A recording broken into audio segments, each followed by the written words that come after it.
বিশ্ব হিন্দু পরিষদের এক নেতার উপর হামলা চালানোর অভিযোগ বিজেপি মণ্ডল সভাপতির বিরুদ্ধে। ঘটনায় চাঞ্চল্য চোপড়া চুটিয়াখর গ্রাম পঞ্চায়েতে উদ্রাইল মোড় এলাকায়। আক্রান্ত নেতার নাম নীরেন দেবনাথ। তিনি বিশ্ব হিন্দু পরিষদের জেলা সেবা প্রমুখ পদে রয়েছেন। জানা গেছে, শনিবার উদ্রাইল এলাকায় স্থানীয় এক পরিচিত শিক্ষকের আমন্ত্রণে তিনি সেখানে গিয়েছিলেন।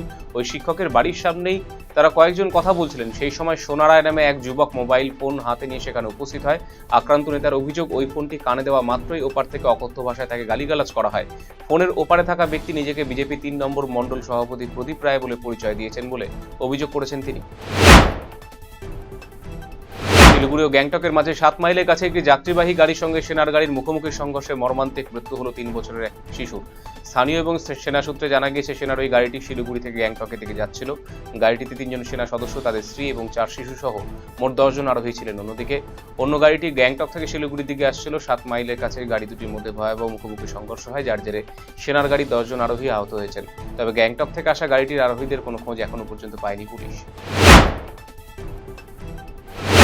এর মাদক বিরোধী অভিযানে বড়সড় সাফল্য পেল ইটাহার থানা পুলিশ। 412 গ্রাম ব্রাউন সুগার সহ মালদা জেলার কালিয়াচকের বাসিন্দা এমডি আব্দুস সামিকে গ্রেপ্তার করেছে পুলিশ।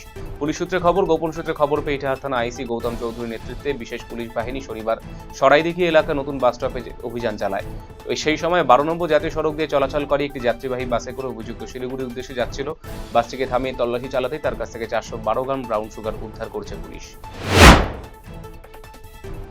আরও এক তৃণমূল নেতা গ্রেপ্তার মালদায়। গাজল ব্লক প্রাক্তন যুব তৃণমূল সভাপতি সুরজিৎ সাহাকে গ্রেপ্তার করল পুলিশ।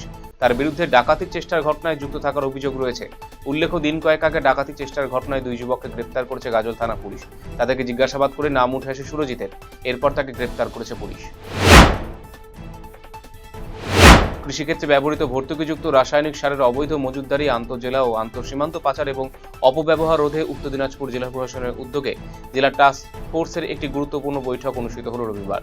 জেলা শাসকের কনফারেন্স হলে অনুষ্ঠিত বৈঠকে জেলা প্রশাসনিক এবং আইন শৃঙ্খলা রক্ষাকারী বাহিনীর শীর্ষ আধিকারিকরা হাজির ছিলেন। বৈঠকে কৃষকদের জন্য বরাদ্দ ভর্তুকিযুক্ত সারের সুষ্ঠু বণ্টন নিশ্চিত করতে একাধিক গুরুত্বপূর্ণ বিষয়ে বিস্তারিত আলোচনা করা হয়। বিশেষভাবে সারের মজুতদারি নিয়ন্ত্রণ, সীমান্তবর্তী এলাকায় সার পাচার রোধ এবং সারের অবৈধ ব্যবহার বন্ধে কঠোর পদক্ষেপ গ্রহণের উপর জোর দেওয়া হয় এই দিনের বৈঠকে।